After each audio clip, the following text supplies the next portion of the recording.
What's up, everybody? Welcome to Via Talk, and I am so excited to have an artist that I actually love and appreciate. I love your work. Appreciate that. I love your whole style and how your approach to it. So explain to everybody who you are and let them know. His name is George, but let him know the name that you go by, your artist name, and let's just start off with that. And real quick, we have a canvas here. We're gonna do something live that I've never done, and I don't. Have you ever done this?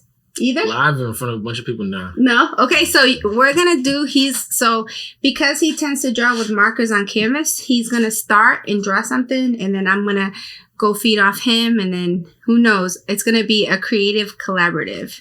Maybe we might auction it off. That's what I'm saying. Right? That might be cool. All right, so go ahead. Tell everybody who you are. Yeah, so my name is George. Go by the name GB Free on social, but I'm the curator of From Street to Canvas art initiative, based out of Grove Hall. It's okay. Based out of Grove Hall, working out of the Muse, working with great people like Joey Politics, Pro Black, Trev City, Ayana Mac, a lot of great ones. So, happy I did a gallery view. Remember at the Muse? I love the Muse. Hey, I gotta go back to you, by the way, Joe. We gotta talk again about this. So go ahead, keep going. So you is that mostly where you do your shows out of? Yeah, I do most of my shows out of the Muse. I look at it as a way as almost a real hip hop approach to how I've done art. I've been doing art like most of my life, but the pandemic helped me really fall in love with it and start to build it. Right. Started doing work at my apartment where people like, yo, you should do a show. And then after, getting some kind of legit people to kind of buy my work or be into my work, try to go to museums and galleries to get my, placement or do some collaboration. Yeah. But, I got the cold shoulders. So, the best thing about it is that, it shows you that you got to kind of do it on your own, see the community you have and build it from there. And, I had a super dope community, starting off with Joey, having the spaces for me and Black and others to kind of work out of. Mm-hmm. And then also too, just a community of people I knew just from growing up in the city. So real quick, for those that don't know, where is the Muse? Right on Blue Hill Ave, 336. Come check us out. Okay. Right next to the big Pro Black mural as well. Exactly. Yeah. So for those who don't know who Pro Black, shout out to Black. What's up, honey? I also did a gallery view in there. So if you are an up and coming artist, and I say of color, male or woman, you should definitely hit up Joe, owner of the Muse, or hit up George. I'm sure he got the plug more so than me. Just a little bit. You know what I mean? And yeah, maybe we could do something. So let's get into it. So we're gonna start something. We're not gonna show you guys till afterwards, but while you're drawing something, let's grab your markers real quick. Yeah. Let's do this. So I'm like me. I paint on canvas, right? And I do use I do mixed media, so I will use sometimes pens. I'll use even pastels sometimes. I use resin, so I like to use a lot of things. But so your main medium is using Sharpies, right? Yeah, like paint markers. Okay. And I do paint too, but it's been like what kind of paint? Acrylic? Yeah, acrylic paint, oil paint. I do that as well. But this is kind of taking me back to the time I grew up. Tagging and stuff like that. Right. All right. So explain to us. So every artist has their approach. What is up with the dates on here? Yo, so the dates is something I've been doing since I started doing this, and it helps me tell how much ink, let's say, is in a specific that's marker. That's a great idea. And then let's say if it's real old, I use those for like shading and like transition on the piece. And then the thicker ones, I'll use from that. And then I'll use like different gradients of them. So it's like for like, let's say the smaller, more refined ones, I'll just have like a regular number system. Mm-hmm. And, the bigger ones, I'll have the specific dates and kind of go from there. All right, guys. So while we're talking, we're going to, we're just going to try to come up with something creative for y'all. And I'm going to let him pick out the theme. And then I'm just going to kind of draw around it because it's all about you today. About us, it's collaboration. It's a collaboration, exactly. All right. So I was reading on your bio that you also like to give back some of your a percentage of your proceeds of sales. Yep. Now, do you have specific organizations that you give back to? Yeah. Primarily what I try to focus is on the areas I grew up in, Dorchester, Roxbury, Mattapan, areas of Boston, the areas that don't get as much love as they deserve. So any program that's focused on helping kids in that area, that's kind of like what I like to tap into.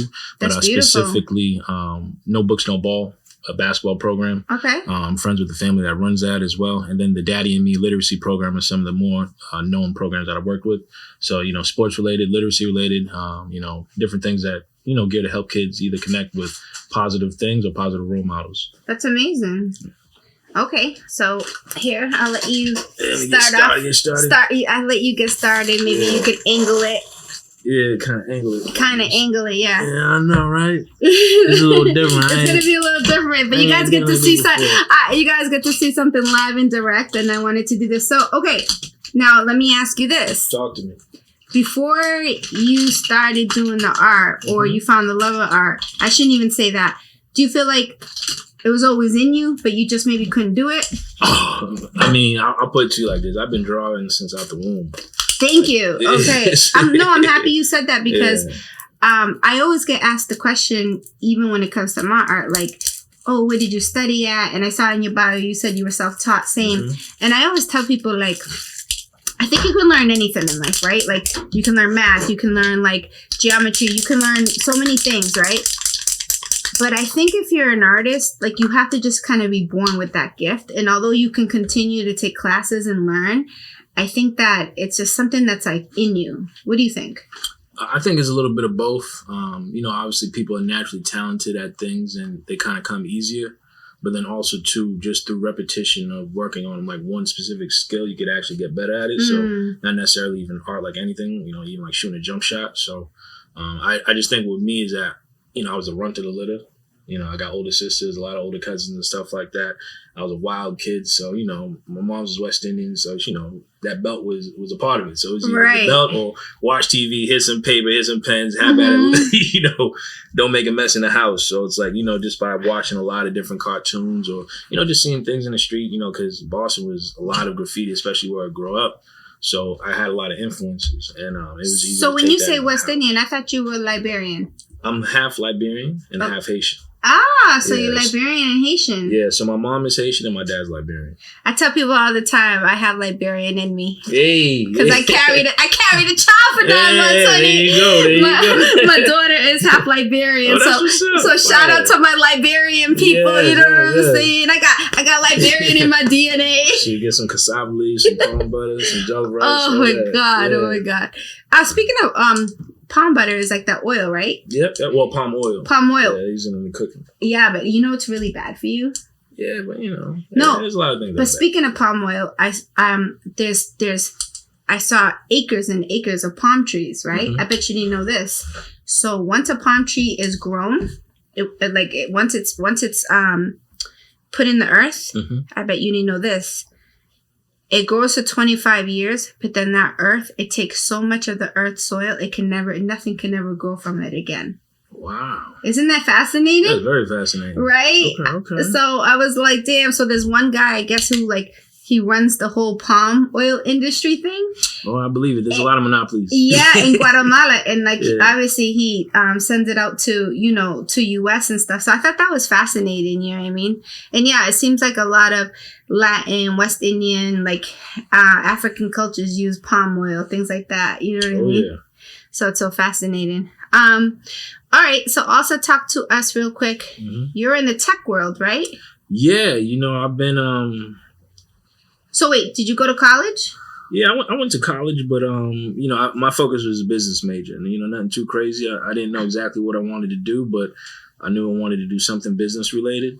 So when I got out of school, I got actually into the financial services field, and then later on into tech as well. But doing consulting work, things of that nature. Real boring shit, That's not boring, honey. You help people make money, or you make money. Shit, yeah. Money make the world go round. Yeah, exactly. Wait, so what college did you go to? Newberry College. Newberry College. Yeah. So you have your associates or your bachelor's? Bachelor's. Is it okay? So you got your bachelor's in business, and then you decided to focus on the tech world. Well, more so getting into sales in those industries. So I wanted, you come from humble beginnings. I got a chance to go leave the city from the MECO program for high school. So some of the kids I went to school with. Where'd you go with MECO? Where'd Wakefield. You go? Oh, Wakefield. Because I know in my area, Salem, Swampscott, Marblehead, there's a huge MECO. You get it. Yeah. I get it. So real quick before we dive into that, how do you feel like the MECO program how do you feel? Do you feel like it was very instrumental to your growth? And like, how do you feel, or are you like, eh? I mean, to be honest, I mean, it saved my life. Oh, it did? Yeah. Okay. You know, I was like most inner city kids, single parent household, you know, you're outside doing a lot of things, living by the parks, you know, you can get caught up in shit just being in the wrong place at the wrong time, or even places that you always at. So, you know, being in a more safe environment, an environment that's more conducive to exposing me to different things that I just never even thought of as a, you know, kid growing up in the city. And then also too, it's like, you know, if you're like, oh yeah, we're gonna go to our vacation out there, something like that.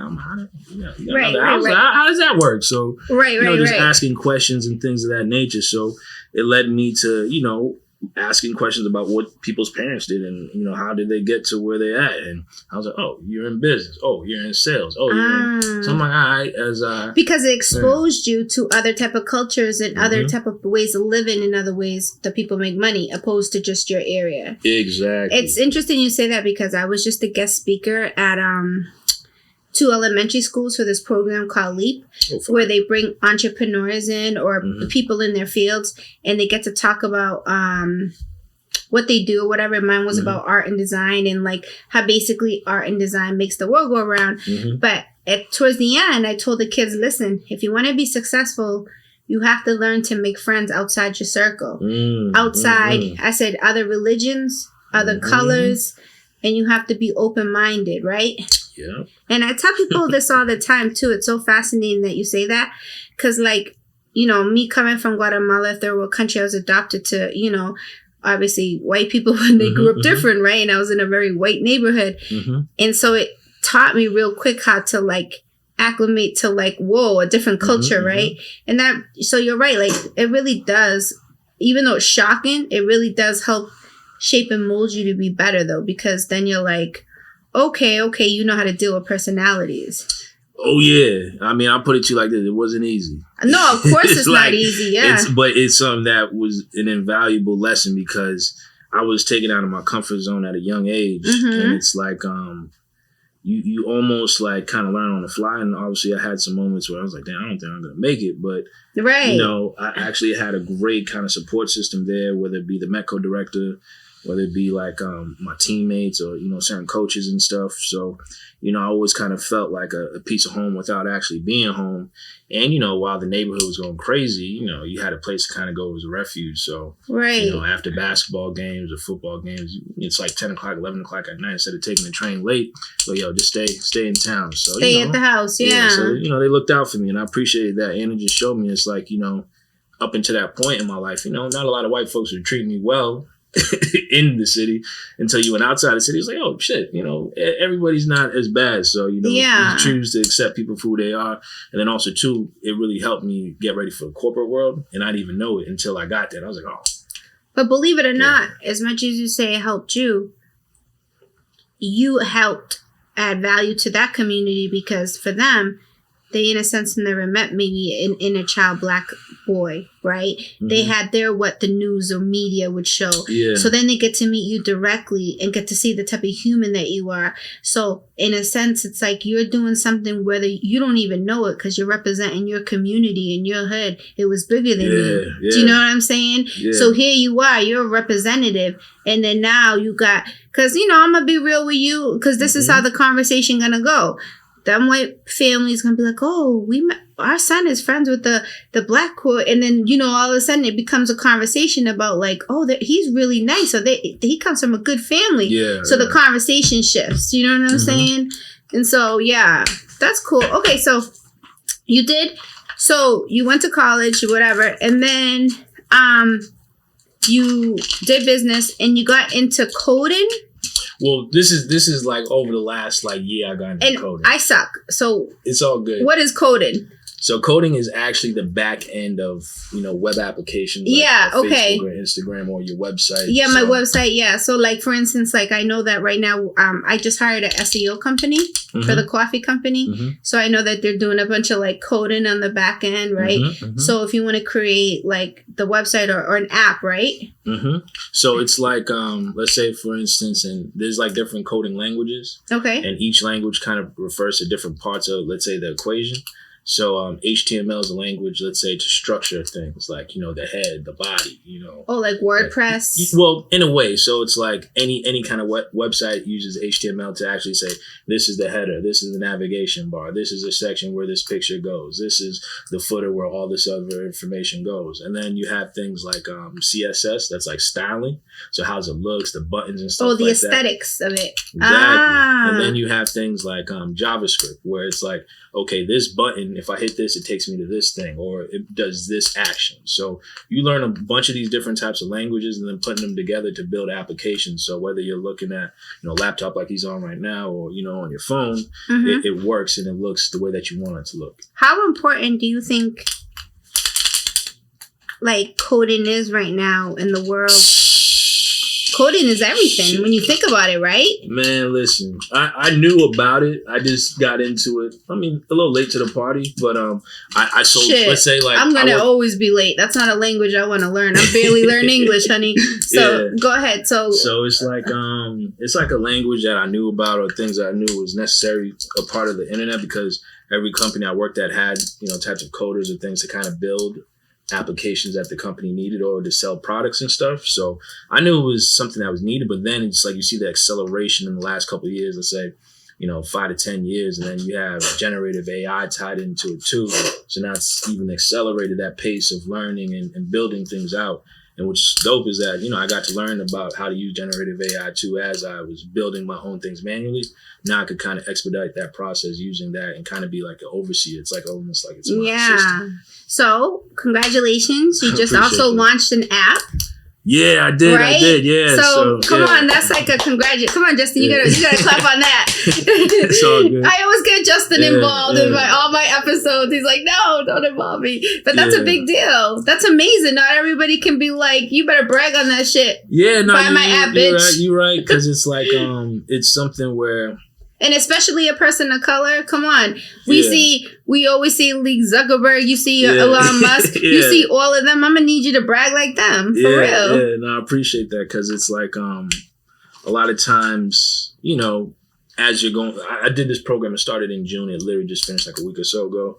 But it's really, you're learning bits and pieces of how this thing works in regards to coding, building applications, things like that. But then as you're learning it and building from simple ones to more complex ones, you start thinking about the world around you and how you could use the application to address certain problems. Right. Okay, so let's talk about the app that you created and what was the problem and what made you create. I know what it is, but now you can tell everybody what it is. Tell us what it's called, what it is, and obviously I know why you created it. You could tell us all of that. Yeah, so the app I created is called Front Street. It's really an app centered around my journey as an artist. Since I've been doing it all my life, and then took like a break, but really started picking back up during the pandemic, where it's that I started getting a little publicity. I started growing my network, started doing parties and stuff like that. And I wanted to break into galleries and, do exhibitions or venues and whatnot. And I was getting the cold shoulder. And it's like, for me, it's like, okay, how does a good artist kind of elevate in a market that typically doesn't shine light to you? So what I did was that as I was going through this whole process of learning applications. And when you say typically shine light on you, are you saying light on you because of your color? Oh yeah, exactly. Okay, let's just emphasize on that. Yeah, because I mean, there was a recent study about major museums and galleries that out of all the art on the walls, 15% of people of color. Now within that 15%, 1.2% of Black people. So for me, I was like, I know super dope artists that are Black. They're not in there. We need to find something to kind of balance that out. Well, I'm half Liberian, so you know, I got Liberians in me, baby. You know that. I qualify. Yeah, straight up. So it's like, it's a way for me to, it's like almost like that. There was that women's fund that geared venture capital funds towards Black women CEOs or creators. And because they noticed that they got the less amount of VC money to start companies. They start a lot of companies. So that's kind of like how I looked at this problem. Like, I Black artists, and I want to focus specifically in Boston, like Dorchester, Rochester, Mattapan, or just within the city limits, like the artists in the community, and then give them a chance to connect with people that, want to support their art, whether through buying it or going to their events. So, having artist profiles on there, the ability to sell your art on there, the ability to connect with people that are, let's say, a gallery owner or a venue owner that say, hey, what, I need, an event or something to host. Let's go to okay, this so resource for Black let's talk about artists. the financials of this. Is this how is this funded? How does the app actually make money? Is this something the artists have to pay, or is it just the gallery people have to pay for it? Is there a membership fee? Let's talk about the logistics. Yeah, the logistics is right now it's a freemium model, but then it has you have the ability to unlock a higher tier of let's say profile. So with that, it's like charging like $1 or $2 a month. What does the higher tier get me though? Like publicity, like what does it get me? Gets you the opportunity to post unlimited events for yourself as an artist. So it's that, Okay, but I can just do that on my social media. Yes, you can.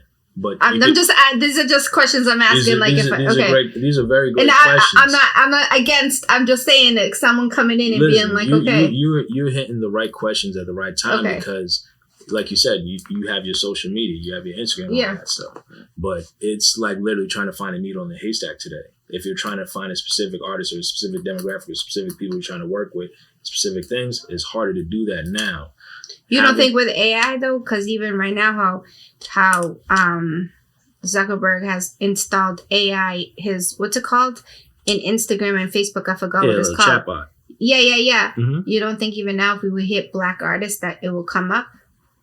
Yes and no. So yes, you'll get Black artists, but will you get it in an equitable way? Will you get Black artists that are specifically in your area? Will you get Black artists that are new? Will you get seasoned Black artists? Will you get Black? It's just like I'm trying to make something a niche within a niche, and just using different tools and my own resources to elevate that. No, I think it's incredible. Yeah. I'm just asking these questions, because these are great questions. I feel like these are something that people would ask, like, wait a second, blah, blah, blah, yeah, right? Of course, and especially if people want to invest and stuff like that. These are the types of questions that they're gonna ask. Okay, yeah. So what if I want to invest? I mean, we could talk. No, I'm just saying. Hey, honey, you looking at the camera. There might be somebody watching this. And so, I mean, if you want to invest, you could actually reach out to me through my social, GB Free, or from Street to Canvas. What I'm doing right now, I've already have a pool of people that are already kind of, helping me build this out. I've done most of the grunt work myself. Mm-hmm. And now it's that we've already started onboarding people onto the platform. And now it's like, okay, how do we expand and scale it even more? Yeah. So looking to do partnerships with either specific groups in the city, or let's say different organizations or even galleries, venues, things like that, that want to be a part of this and kind of, let's say put on events specifically for Black artists to elevate them and connect them with markets that they typically don't connect with. Well, that was going to be my next question. Mm-hmm. Since you got the cold shoulder from these galleries, do you think now that if you come in with this app, do you think that now they're going to be a little bit more like, oh, okay, he's not just coming in with the art, he's coming in with the app. Like, how do you think now, utilizing this app, you can come in and say, listen, mm-hmm. I'm putting my whole foot in your neck. What's up? How do you think maybe now you can persuade them with the app, because how do you think that with this app it will help? Or are you going to just be like, forget them and just focus on Black owned places? No, I mean, it definitely helps. And my thing is, though, it's like, even though I got the cold shoulder, I'm still, trying to make these bridges the reason why it's the way it is because people aren't exposed. People are in their bubbles. People are in their silos. Or, for lack of a better word, there's not enough representation of these people picking at these galleries or museums. So Facts. If you don't have someone that kind of looks like you or at least have a similar life experience, how do you expect them to, open the door for someone like yourself to kind of walk through? Excuse me, you need to take a sip. I do. Let them know what you think about the coffee. Fire. And I don't even drink coffee. I'm drinking coffee tonight. Okay, what is it that you started off in the art? I started off just... Oh, this one? But go ahead, tell your story first. Like my story started off in art? Yeah. I mean, tagging the house and, breaking stuff all crazy in school. I remember, what was it? I had like a project in like maybe kindergarten. The teachers draw something in life, and I drew a dog drinking out of a toilet bowl, and it actually looked pretty good. So the teacher's like, actually, you might be able to do something with this. Yeah. So my mother, tried to at least give me pens and papers or little pencils every now and then to just let me play. So you had the support. Yeah. That's beautiful. Yeah, so I wasn't tearing up the house. So, like most mothers, they just want their kids to be busy and not doing something too crazy. So. And even when you were in the MECO program in high school, you still continued to do the art? Oh, yeah. And it was, I was doing art in school, outside of school, on walls, making my own little comic books with friends and stuff like that. Like, anything and everything creatively with art. But what I noticed is that, at least at the time when I was really doing it, you couldn't really conceptualize how to really monetize it because, people were still getting arrested for, tagging up buildings and things of that nature. So it's like, how do Isn't that wild now that people are paying for murals? Yeah. Right? Yeah. When we were growing up, people were legit. Imagine going to jail for creating art. Yeah. Like, that's wild, that's crazy, right? Crazy, and it was, once again, though, mostly people of color, right? Yeah. And isn't it so fascinating, too, how... Why do you think, like, okay, and this is the next question I was going to ask you, but for me, I'm Mayan Indian, right? And I'm from Guatemala. And I don't know how many Guatemalans you know, but for some reason, we're a very creative culture. We either carve, we either make, like, with our hand, we're just artists, right? Yeah. And it's, okay, now I'm going to go to the Liberian aspect. For some reason, a lot of Liberians, Nigerians, Africans that I know, they're really good in math. They're either doctors, lawyers, or like in IT. It's so interesting. Like in India, a lot of it, like it's so fascinating how certain cultures, have like, there's just something passed down, like where they're just so like great at this, right? So what I was saying is like, it's also too, like, why do you think so many minorities, people of color, are such creatives, whether it's breakdancing, whether it's rap, whether it's art? Is it because of their surroundings and they just need outlets to get away from like the craziness? I mean, that's a part of it, but then also too, it's culturally. I'm someone that got some, knowledge of self where, in Africa, we've been making music and art for thousands of years. That's what I'm saying. And then from that, it's spread out to other nations and other continents where the native people, tell their story or their culture. Right. And it's like, as you have colonialism, all this long story, but to where we're at now, where it's that those lived experiences, those passed down experiences, and then meeting them with what you're dealing with today, that's what comes out with a hip hop or with a graffiti or a jazz or things of that nature. Okay, so let's talk about that, because I also read in your bio that you tend to create art based on like the hip hop culture, right? Yeah, that's a big part of it. And I'm gonna talk to you a little bit about the hip hop culture affected me, but tell me how, like, the hip hop culture, how did it affect you, shape or mold you, like, and then now you're creating art from it. Yeah, I mean, shit. I'm a kid born in the 80s, raised in the 90s, coming to age 2000, things of that nature, and I've seen the advent of hip hop. I was gonna be hip hop or a part of it, whether I wanted to or not. Like, just in my neighborhood, you heard it blasting out of the radios or the boom boxes at the parks. Yeah. People driving by with the booming systems. The parties my cousins would throw, I used to sneak into when I was a little too young to be in certain parties. And, just seeing it and soaking it all in. So it was just something that was captivating. And it was like during a time when, you didn't see a lot of black folks and things on TV, but then you had, let's say, like an hour for like Yo MTV Raps or, an hour for Rap City the Basement or Video Soul or like all these different things kind of growing up where you got these things etched in your brain, and, that was peak culture. And then you seeing it on TV more on TV shows and stuff. So, for me, I just felt like I had the dopest time growing up. And then, I got a lot of family in New York, a lot of family in the DC area. Okay. So, spending time with them and soaking up, the whole area with that and seeing how it affects them, it all became a part of me as well. Right. So real quick, take a look at this logo and tell me what you see. I see your face. Okay, of course. But look at it closely. We talking about the hip hop culture. Yeah. I mean, the door knockers. The bamboo earrings, right? Well, I call them door knockers. Growing up, it was called door knockers. All right, so the reason why this is the image for the logo is obviously because when I came to this country, like most immigrants or people, music, right? Or TV or whatever. So I'll never forget, I come into first grade and I'll never forget what's up to Tony and Peter Fiore, the twins. And not the Walkman, but yeah, the Walkman. Yeah, he gave me the Sony Walkman, right? Yeah. And I can't speak English, and all of a sudden I hear fuck the police, yeah. and I'm like, oh, like, I don't know what this is, but okay. I'm with it. And it's NWA, right? And I'm like, why are they giving me this? It's so funny, right? And so anyway, I'm like learning English, and like I remember within like that first week or 2 weeks, I'm like, fuck the police, right? Your first 2 weeks, right? And my adopted parents are like, where did you learn that? I'm like, I don't know. I just all I kept saying was like, fuck the police, right? So anyway, that's how I learned, like, you know, English was really through hip hop, right? And so my logo, I wanted to really show homage to both cultures because I'm Maya, you know, so I have the Mayan choker, but then I got the door knockers or the bamboo earrings, at least 2 pair, you know what I'm saying? You already know. You know what I mean? Fendi bag and a bad attitude. That's what a bad attitude. You know what I'm saying? Round the way girl, baby. Yeah. What up, Lynn? So, you know, it was just like, and my, you know, Black, right? Design House, yeah. My man. He was like, you had certified, so I'm certified too in Boston. He told me. Yeah. But anyway, that's like the, but it's so cool how like the hip hop culture has affected and created so many amazing artists, not just from rap, but like the street dancers or just like the fashion and everything like even that. Actors. That's what I'm saying, right? Like, you got to think about The Wire. You got to think about just the culture around it, right? And with the oppression, like the music and the beauty that comes from the oppression, right? Spike Lee movies. Yeah. Those are like my childhood, man. Like vividly captured. Okay, so then let me ask you this.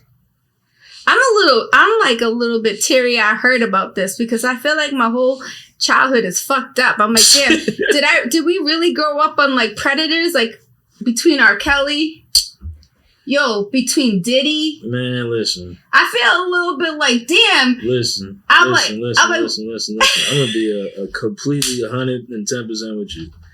What I've learned in life is that there's good and evil in everybody. Facts. Just to what degree of it and to what type of shit they on.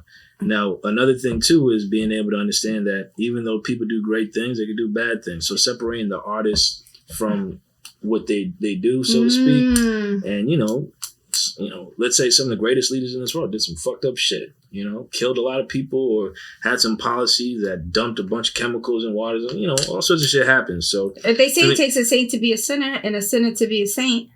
There we go. So my thing is though, I try to separate it. Obviously, I don't condone any of the behavior, nefarious. I'm not gonna lie though. I'm gonna be. It hurts when the Cosby Show is one of my favorite shows. Right. Like, I still watch it to this day, but it's still like, damn, this motherfucker's fucked up. So it's like, okay, but it's like for me, the one thing I just can't get over.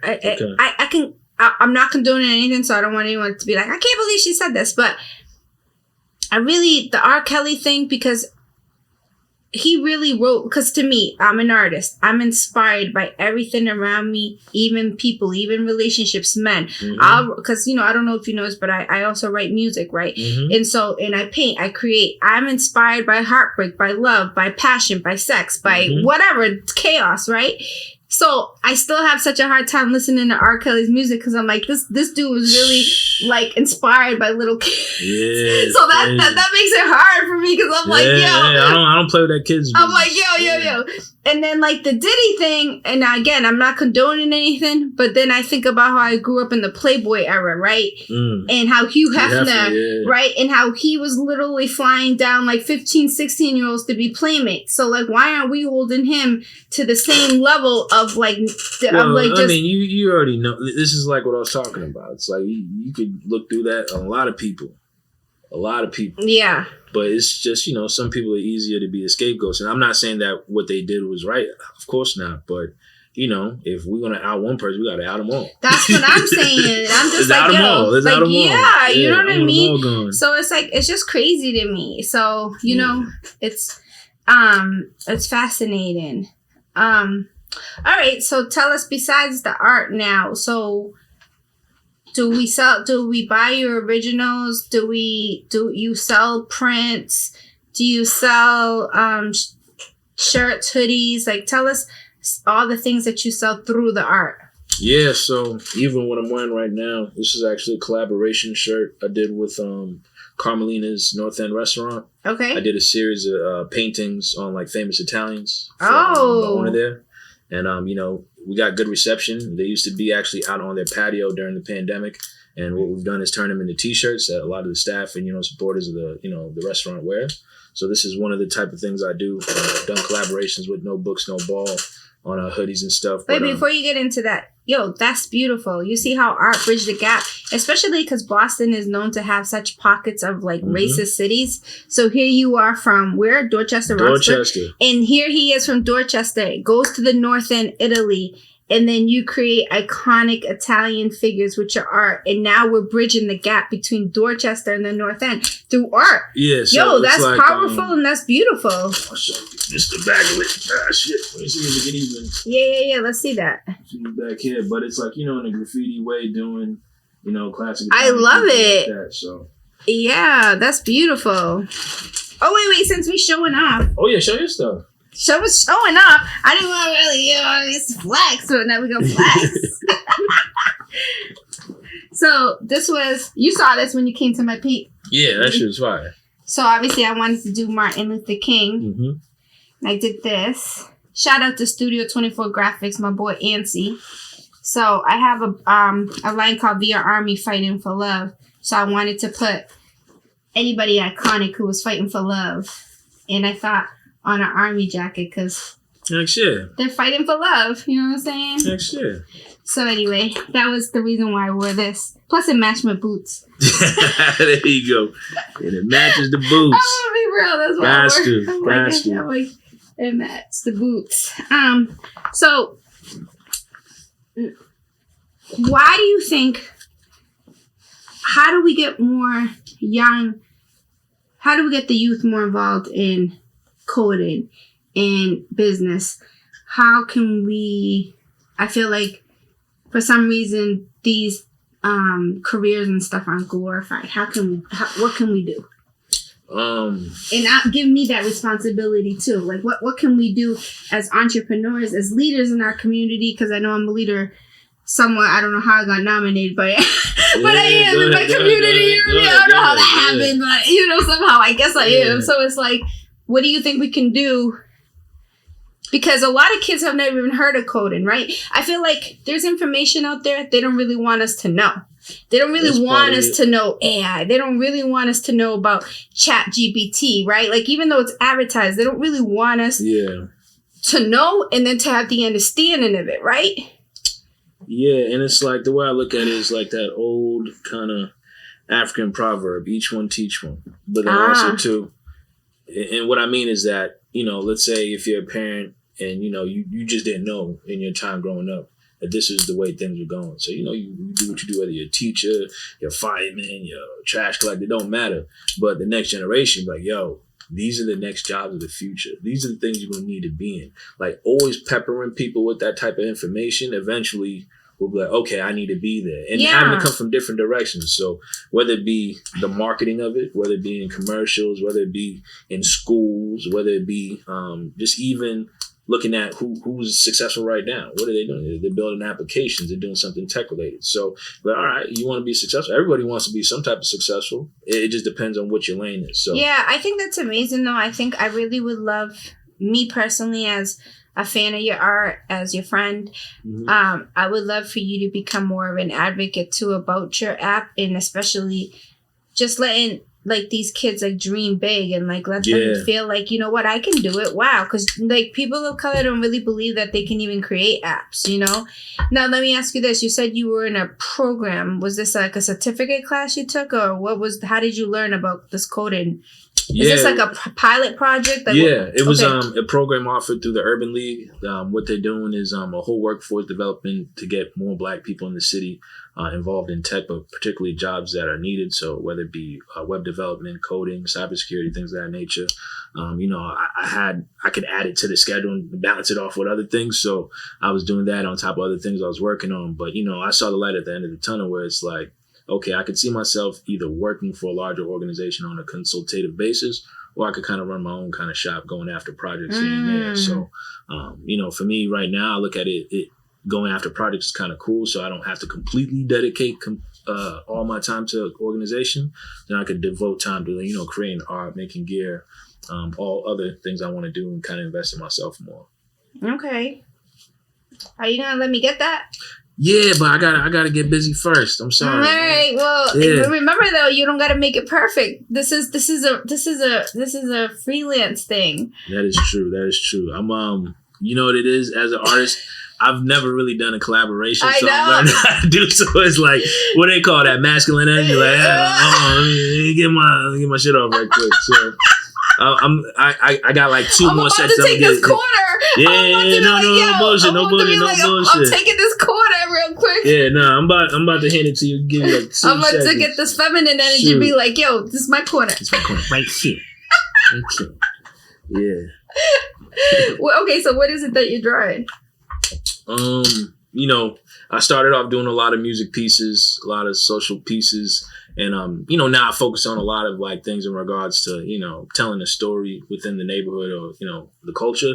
But one of my favorite artists I was listening on the way down here, West Side Gun. So I was doing a ski mask piece, and then I'm kind of having you tie in. It's so crazy because I was just about to draw a ski mask on his hat. Ooh, go ahead, girl. No, go ahead. You got that. I'm gonna wait. See? It's funny how things work. Well, I'm getting it started for you so you can finish it off. Give it the finishing touches. So that's dope. That's fire. Okay, so how old are you, real quick? 37. Okay. Yeah. Girlfriend?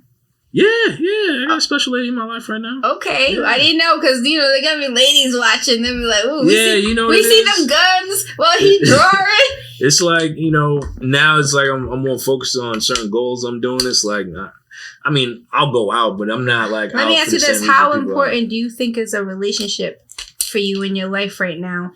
And where you're going? Do you feel like, are you a better man right now in a relationship? And do you feel like, or you would be just the same without the relationship? I think a little bit of both in regards to, I was already moving on this path of trying to step away from corporate America and start my own path and kind of create my own vehicles and things like that. And it was more so finding someone that could help bring out, the best in you to kind of go after that and support, and kind of vice versa for that person. And it's like also too, it's like, it's more cost effective. I ain't chasing.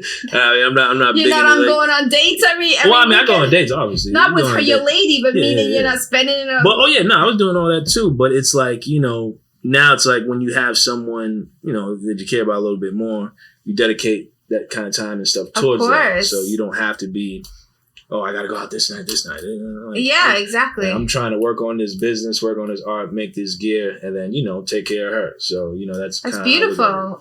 That's beautiful. I love to hear that. Yeah, because it seems to me when I speak to men, and especially successful men, they always tell me that they feel like they're more successful when they're in a relationship because they're more like focused and balanced, right? So, fellas, you hear that? Stop being a hoe. Yeah, shit. People have their hoe phase. You just can't be a hoe. You can't be a hoe. You know what I can't stand? I'm not gonna lie. When they're men in their like, all right, you're 37, so let's just say you're about to be 40. Yeah, no, let's just say that's what I'm saying. I ain't trying to be in the club at 45. But there's still men, in their 40s, mid 40s, and I'm like, yo, you're halfway dead, bro. Like, that's crazy. Not even halfway. I think the average male is like a 75, the average rate, and I hate to even talk about death, but it's true. Man, right? Black people die early. That's what I'm saying, and I'm like, you're still really being a hoe out here right now. You're still being a player at 40 something years old. It's wild to me, and I'm just like, wow. So it's like fascinating. I'll put it to you like this: if you're so completely, let's say, career focused that you don't feel like a relationship makes sense for you, I get that too for some people. But it's facts. Like, because you got some people that just won't understand. Like, I was in relationships where, there was a certain person that didn't understand that I was trying to create art and do all these different types of things. And so that could have been a headache. A very big headache. So that's a fact, having a partner and I can say this too as a woman entrepreneur and as an artist too, because I need my own space to create. You can't come on that journey with me. That's my space, right? And I'm going to tell you this. You think women are jealous about it? Oh, man, they're jealous because you already No, it's a macho thing. Men are like, what do you mean? Who's gonna be at the studio? Nobody. It's me. But they think there's always gonna be like some, like, I don't know, mystery man or something. And because I have my, do you have your own studio? Oh, you use the Muse as your studio? The Muse is my studio. Okay, so I have my own studio space as well, and it's like I've been like, I'm like, yo, bro, like back off. So it's fascinating because when you're an artist and you're an entrepreneur, it's like double no, because like. People who are insecure cannot deal with that. No, not at all. I mean, that's the thing. It's like, just you want someone that's comfortable in their own skin. And it's like, for me, it's like, I don't know. I've done a lot. I've traveled a lot. I've done a lot of things. I'm not trying to prove shit to people. Now I'm trying to leave a mark before I leave here. Yeah. But I mean, the earth. So I'm glad you said that. Yeah. What would be your legacy? What would you want people to know? This is George Freeman's legacy. Did I say your name? Your last name right? You said it right. Okay, you what would got be... my whole government out there now. My bad. Yeah, it's all good. All good. What would be when you leave this earth and your physical form leaves? What do you want your legacy to be? That I put on for my people, my community. I kept it very real. You know, I try to keep names and people and places alive that have a real cultural significance to people in the city, and not even people in the city, Black folks, even across the world.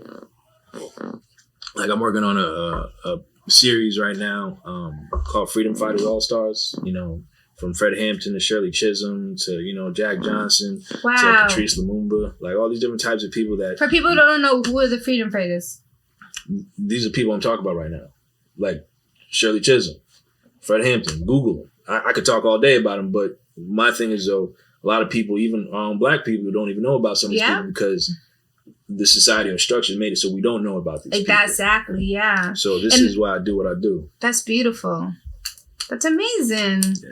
So you want your legacy to be, he is proud of his culture, proud of the Black culture, in that he put on for his city. Yeah. Like, I mean... I created Real Bostonians. It's something for my events. And, you know, something where through my travels, family in different places, and seeing how people's preconception of Boston, and not even knowing that Boston for a very long time was a majority, you know, minority city, you know, had huge pockets of West Indians, regular Black folks, Spanish folks, Vietnamese folks from Europe, like all these different types of communities. But it was a real place where, you know, it was real culture, and people didn't know that. So for me to do that, shine a light on Roxbury, Dorchester, Mattapan, that's something I try to do with everything I do, especially when it ties into my art. And that's kind of like, you know, our Brooklyn t-shirt or our Harlem t-shirt or, you know, our Atlanta t-shirt. People rock, you know, where they're from. And it's like, when you say you're from Boston, people, oh, they think a certain thing. But if you put Dorchester, Roxbury, I'm looking mad you didn't bring me a shirt. Girl, I was ripping and running. I'm sorry. Y'all hear that? But we got stuff in the works. Jeez. But yeah, I mean, that's what I'm about. You know, I want to make sure that I'm putting on for my city, putting on for my people, and I want to make people proud where I'm from. Okay. You want to make people proud where you're from. All right. Do you plan on having kids, or do you have kids?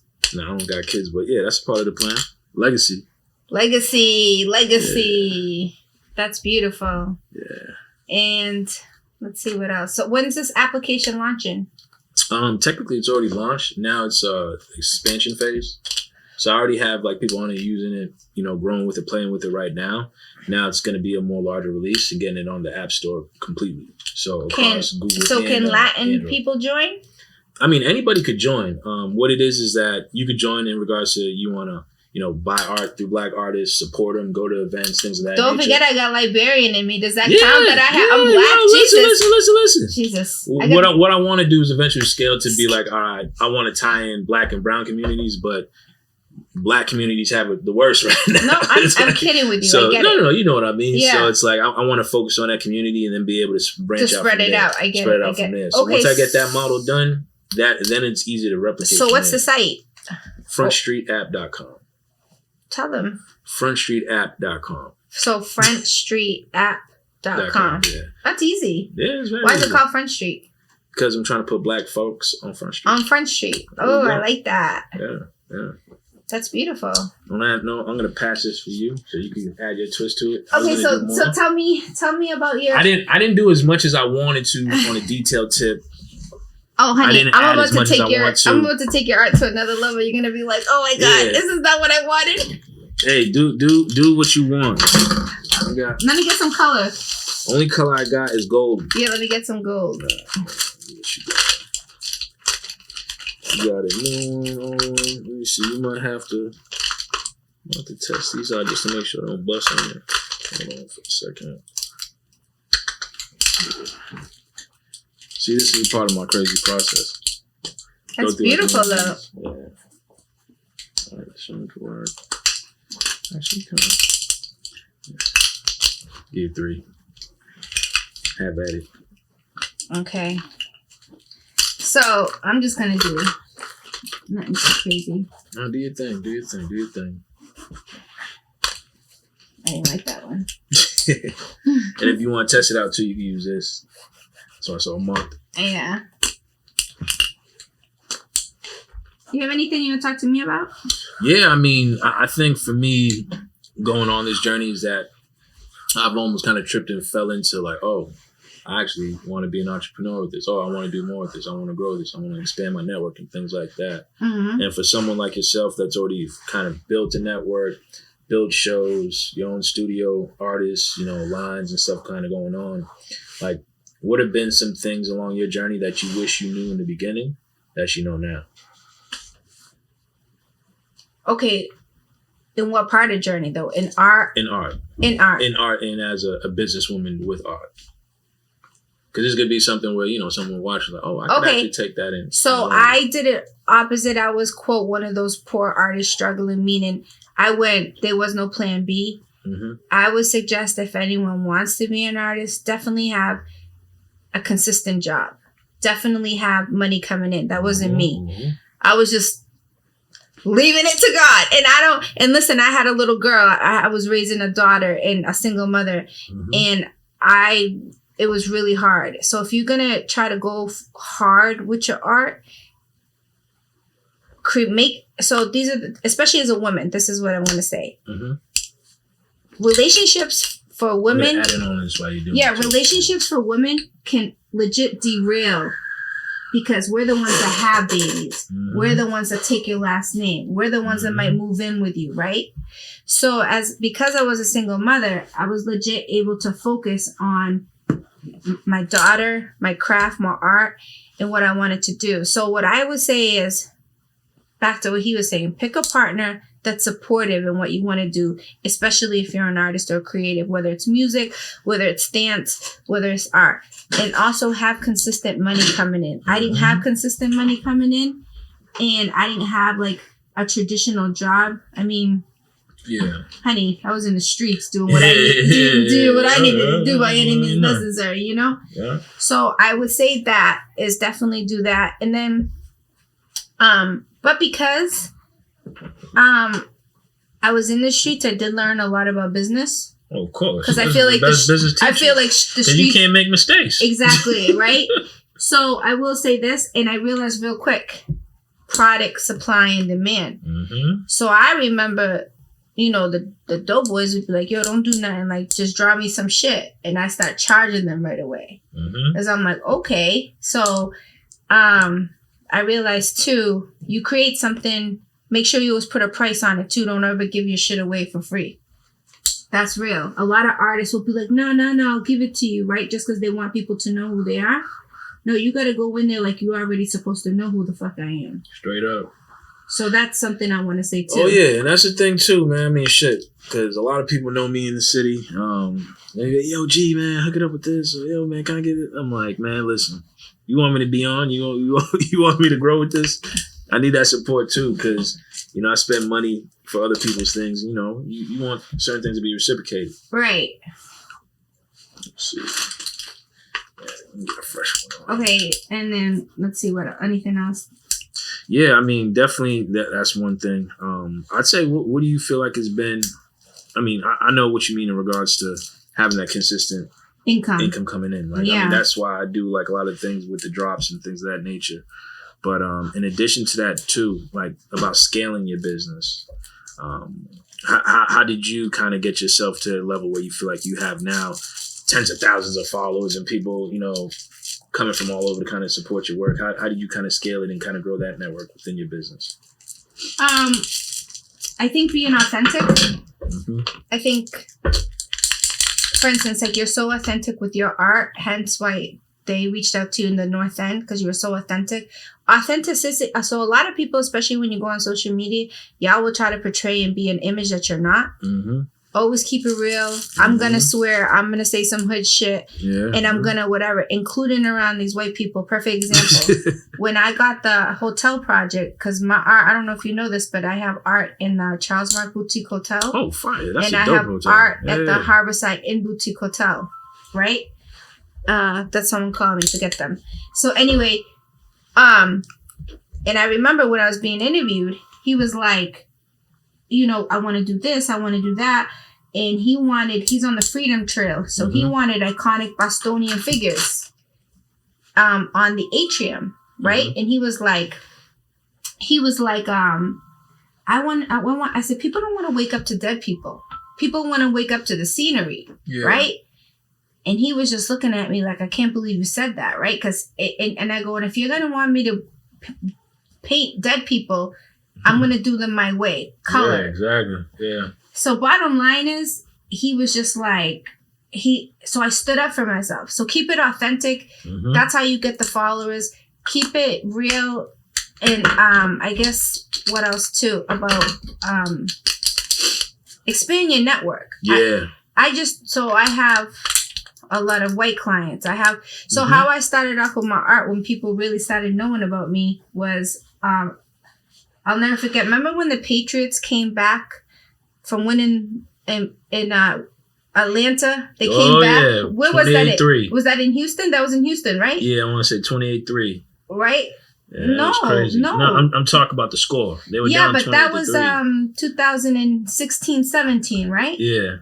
Right? Super Bowl, yeah. All right. I was there. Ahead.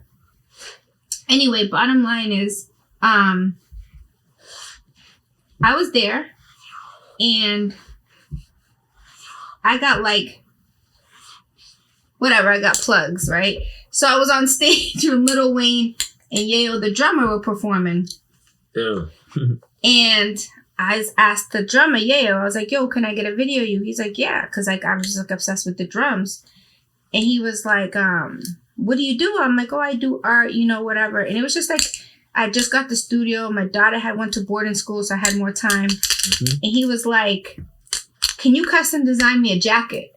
It's right off rip. And I go, yes, but I didn't know how to do it. Swear to God, didn't know how to do it. So I went to YouTube University, right? Mm-hmm, and I bought all the things I need to know how to draw on a jacket. Yeah. And he was like, I'm going to need the sleeves cut off because I'm a drummer. So I did that for him. And I have background in fashion. So anyway, I did that, right? And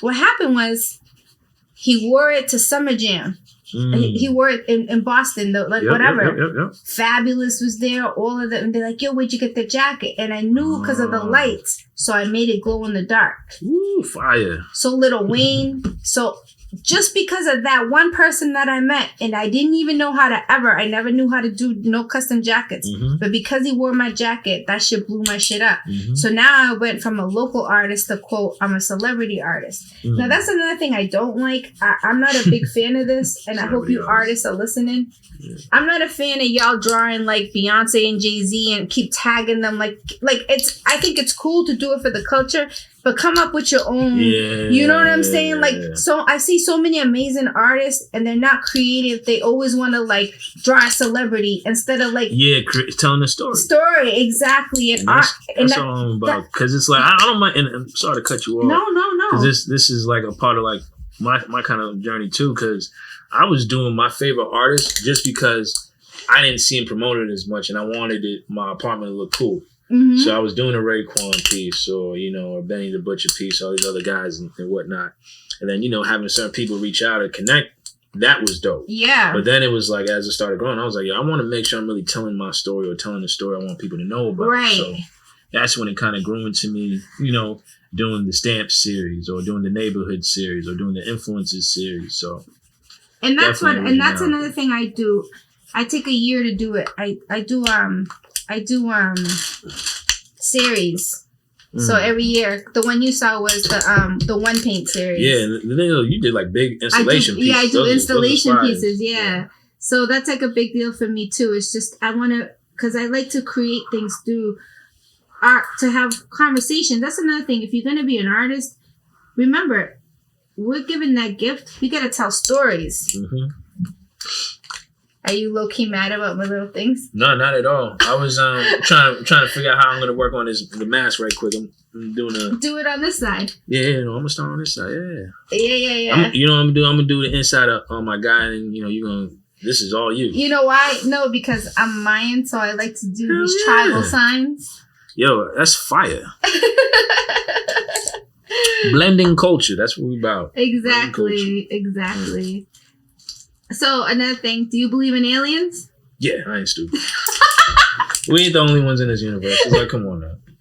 There's billions of stars and galaxies, so you think we're the only ones out there? I don't know. I just wanted to know. Some people are like... And you can call me crazy or whatever, but I mean, that's just how I feel, because when you have the U.S. government now making announcements in 2020 for stuff about it, that's how you know it's getting there. Yeah, Facts.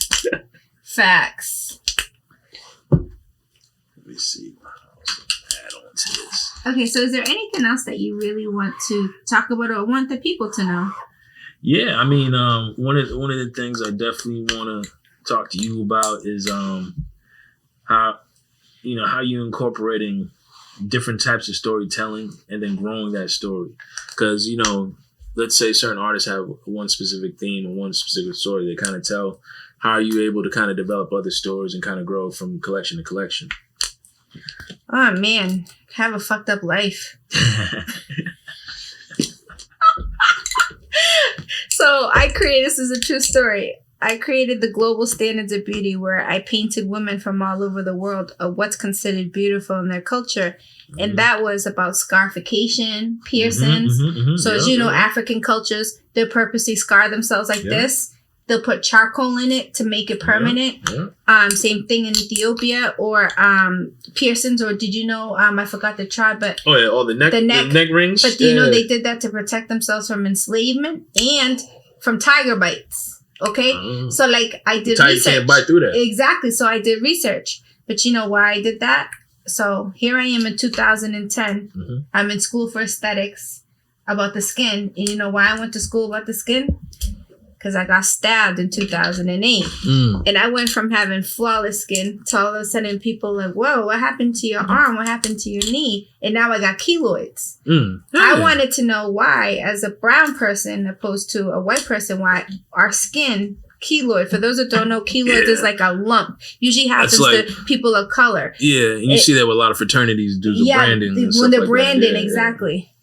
So I started learning, they put a film on about different cultures about how these things are beautiful in their culture, scars. Mm-hmm. But yet in United States, everybody's trying to get rid of their scars. Everyone's trying to have perfect skin, right? Yeah. And I don't know what it was, but that stuck with me. And that was in 2008. And I created that paint series in 2019. Oh, fire. So for instance, the one paint series, the one that you went to at the Muse. My daughter was in first grade. She was getting ready to take the bus. She did take the bus to school. Now I come from a very unconventional home. My adopted parents are white. So her grandparents are white. I'm Mayan Indian. Her father's Liberian, right? Blending. Exactly. Now my daughter's an artist like me. And so anyway, she's on the school bus. And the little boy is like, but in school buses, I don't know if it was like this for you, but in public school buses, it's like from first grade to fifth grade. Oh, yeah. You got all the grades damn near. So the fifth grade, I guess, must have been learning about African history, whatever. So he tells her, you need to get on the back of the bus. Right? And she's like, why? And he's like, because you're brown. She goes, because you're black. Her being an artist pulls out the crayons. She goes, I'm not black. I'm brown. She goes, she's like, I'm this color, right? And then she goes, I can't find your color crayon. Oh. Right? So anyway, but her little artist mind. So anyway, I'm waiting for her. Like, baby, how was school, right? And she gets out, and she gets out, and she's like, this little boy called me black. I'm not black. I'm brown, right? And that shit stuck with me forever. Yeah. So, you know the piece that you saw the installation where my daughter was half black and white and the other half was her. I created the one paint series because I never forgot. So I did that to show that there's no such thing as a black human or a white human because my own daughter couldn't find. Yeah. She's like, there's nobody this color black. And she goes, there's nobody this color white. And here she was only in first grade trying to tell this little boy, like, I don't know what you're talking about. Yeah, exactly. Because she's looking at the obvious color or what she's seeing. Was it creative too? She pulls out her Crayola box. She's like, wait, this don't make sense. Yeah. You know what I'm saying? So that stuck with me. So as far as like, so I guess if you're going to be an artist too and create different pieces and create, quote, in a sense, paint series, you have experience, right? Or you read a lot, knowledge. So you're able to, that's my point though. And through reading, you're able to get creativity. You're opening up new worlds. With me, same thing. I read a lot, but also too, you got to live life. So you traveled. When you travel and things, so I'm inspired every day by life. You know what I'm saying? Because, so that's how, if you're going to be an artist, you can't just stay in your house either. You got to see the world because you got to experience life. So that's what I would say. Yeah, no, I'm glad you said that because definitely just a lot of the things that it's funny, like, you know, I get forced to read as a kid, and now it's like I actually like some of the things that I had to read back then. Yeah. So like my mom would make me read the autobiography of Malcolm X when I was like 11. Yeah. And I was in like the Paul Robeson Institute too growing up and stuff like that. So all these different things where they give you knowledge of self, expose you like W.E.B. Du Bois, Souls of Black Folks, James Baldwin, all these different types of people and stuff. Yeah. Where it's like at the time you're like, damn, this is kind of bullshit. But then it's like as you really hearing the message and reading, it's like, damn, this actually shit resonates to what I'm experiencing in life. Right. And as you go through life, you're like, damn, this is actually something I would love to, let's say, create something around as I get older, especially as an artist. So, you know, I think that's definitely very important. Lived experiences, knowledge, always expanding, you know, who you are, I think is most important. Right. Yeah. Let's see. Okay. So, we're coming along. You know, we got some.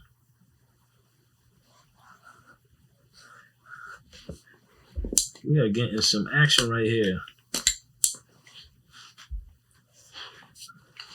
Wait, what's one of his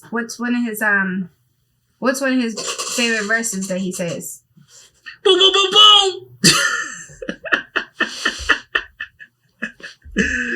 Yeah. No, I love Wes, man. He's my favorite. Is he really? Yeah. What else? Like him and Benny Conway, they're my favorite. Okay, what else? Group. What else is he known for? You know, he's called the Fly God. You know, the Fly God. All right. Yeah, I mean, one thing I could say about particularly Griselda the Camp is, and why I listen to them, they're bringing it back to basics. What rap really is. Boom, bap, straight bars, straight stories. It's like almost like luxury drug dealer hood rap, like stories, like almost like kind of like sagas in a way. You know, and they paint pictures very well. Like, you know exactly what they're talking about when they're talking about it. And it's clear. So, you're not like some artists where you're like, what the hell did you just say? Like, you know exactly what the hell they're talking about. Right. It just reminds me of that stuff where my cousins were listening to Capone Noriega or Mobb Deep, Hell on Earth, or The Infamous, or, you know. How do you think about rap these days? I mean, it's funny you say that. So there was, I'm big into documentaries and stuff. There's this one, I was watching the other day. It was like Big Fun in the Big City or something like that. It's like one of the earliest hip hop documentaries. And they got Schoolie D in there. And he's like the first kind of mainstream gangster rapper because you got PSK, Park Street Killers or whatever. But at the end of it, they talk about like what the future of rap is. And he was like, I'm paraphrasing, but something along the lines is like, as long as it stays true to its roots, doesn't get all commercial and stuff, you know, we'll be all right. And it's like, we're the complete opposite of what he's saying, where it's hyper commercialized. There's not really the essence of it as much. It's harder to find, let's say, great acts. And I'm not saying there's not great acts out there, but it's really finding a needle in a haystack because there's now no real gatekeepers and a lot of bullshit on. Right. At least back then, it's like if you were on, you were at least nice. Right. Like now, it's like shit. I could be a rapper right now. So it's like, you know, that's why I respect the people that really are into the craft of what rap actually is. Telling the stories, having the stories, not about some bullshit, right? And about the real, and telling about the experience of, you know, downtrodden people trying to make it, or, you know, that hustler on the block, you know, who's really got his and what he did to get there, and, you know, sustain it and grow from it. So all these different types of stories and things, these are things I feel like these artists I particularly like, you know, touch on. Okay. Yeah. So when's your next show? When can we see it?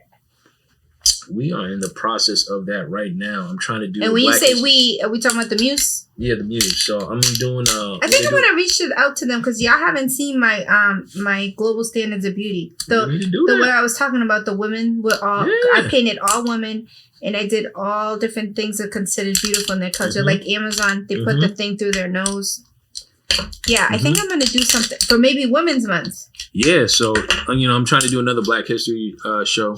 You know, I did a pretty cool one there before. In February. Yeah, in February that launched pretty good. And what I want to do is start taking these series to different cities. So obviously I've, you know, kind of done great jobs at the Muse and taking that formula and bringing it to New York and DC where I got like family and kind of networks too. Yeah. Kind of growing it from there. Okay. So anything else before we leave? Anything else before we leave? You know, definitely thank you for the opportunity to come tell a little bit about my story.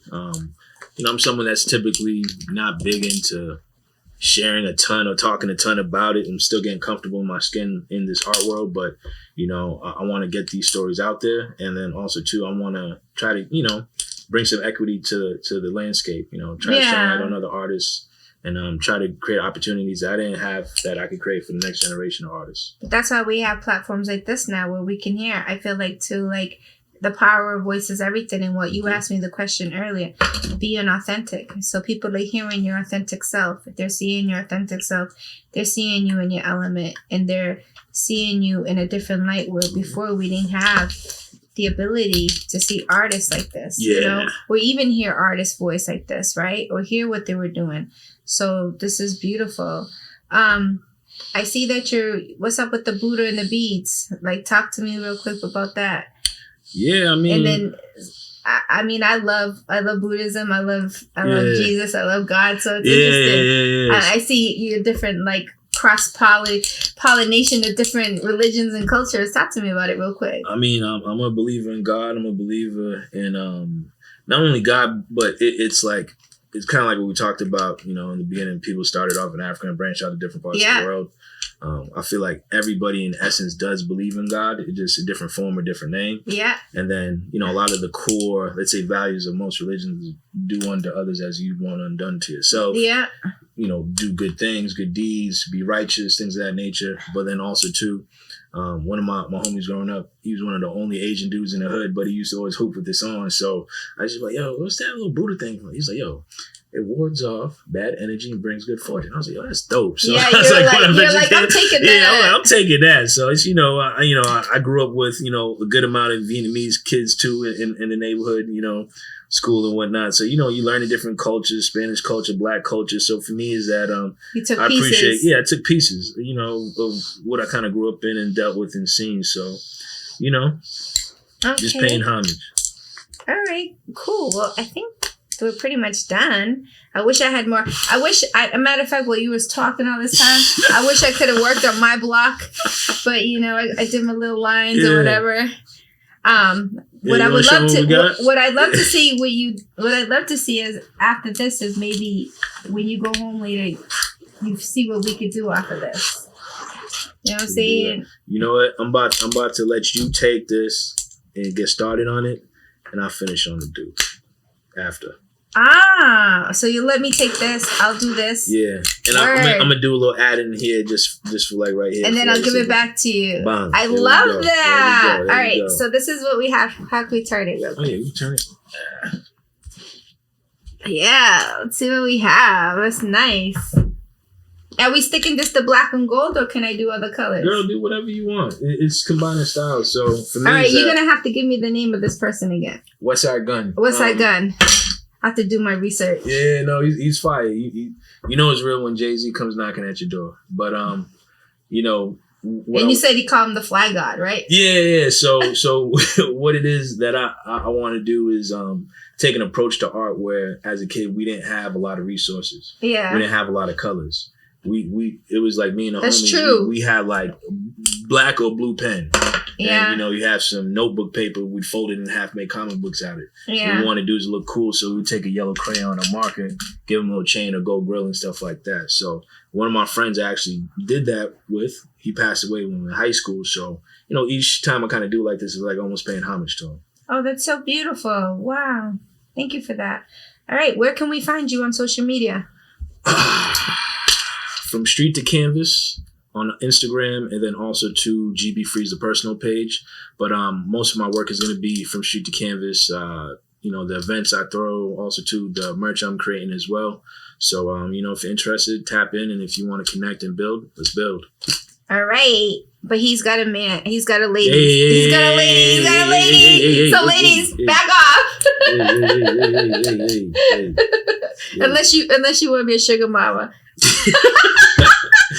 You can get me caught up. I'm just kidding. They'll be like, hold on, I see a few. Right. All right. Well, thank you. Appreciate you here. Appreciate you. Cheers. Salute. Salute.